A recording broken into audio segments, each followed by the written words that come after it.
การใช้งาน Object Tracking Object Tracking หรือ O-Track นั้นใช้สำหรับการติดตามหรือ track จุด2จุดบนวัตถุชิ้นเดียวกันหรือบนวัตถุต่างชิ้นกันเพื่อหาจุดตัดในแนวนอนและแนวตั้ง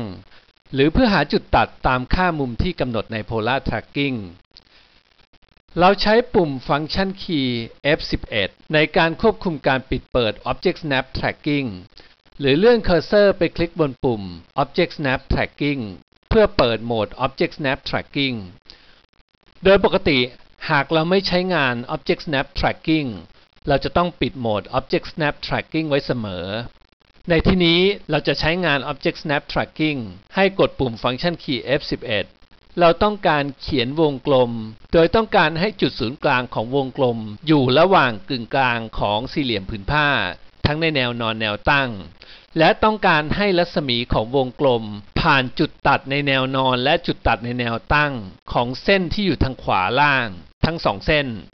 ก่อนอื่นเรียกคำสั่ง Circle ออกมาใช้งาน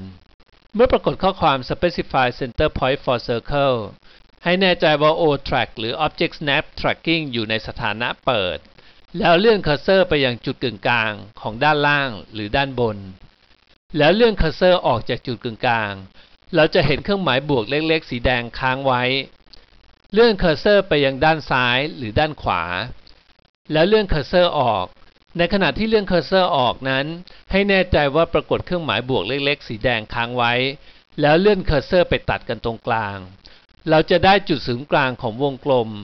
ซึ่งอยู่กึ่งกลางของด้านในแนวนอนและแนวตั้งของสี่เหลี่ยมผืนผ้าแล้วคลิกเมาส์ซ้ายเมื่อเราได้จุดศูนย์กลางของวงกลมเรียบร้อยแล้วเราต้องการให้รัศมีของวงกลมผ่านจุดตัดในแนวนอนและแนวตั้งของเส้นในแนวนอนและแนวตั้งทางด้านขวาล่างเลื่อนเคอร์เซอร์ไปที่ปลายเส้นแล้วเลื่อนเคอร์เซอร์ออกในขณะที่เลื่อนเคอร์เซอร์ออกต้องแน่ใจว่าปรากฏมาร์กเกอร์ซึ่งเป็นเครื่องหมายบวกเล็กๆสีแดงค้างไว้แล้วเลื่อนเคอร์เซอร์ไปยังจุดปลายเส้นอีกด้านหนึ่งแล้วเลื่อนเคอร์เซอร์ออกให้แน่ใจว่ามีเครื่องหมายบวกค้างไว้แล้วเลื่อนเคอร์เซอร์มาตัดกันตรงกลางเราจะได้รัศมีของวงกลมผ่านจุด2จุดที่กำหนดและคลิกซ้ายในไฟล์นี้ Line Weight ที่โปรแกรมกำหนดมาให้อยู่ในสถานะเปิดเราจะเห็นว่าเส้นที่เปิดออกมานั้นมีความหนามากเกินไปเราสามารถคลิกขวาบนปุ่ม Line Weight และเลือกคำสั่ง Setting แล้วปรับ Adjust Display Scale ให้เหลือ1.5 ขีดและคลิกบนปุ่มโอเคความหนาเส้นที่ปรากฏบนจอภาพจึงจะเหมาะสมนั่นก็เป็นวิธีการใช้งาน Object Tracking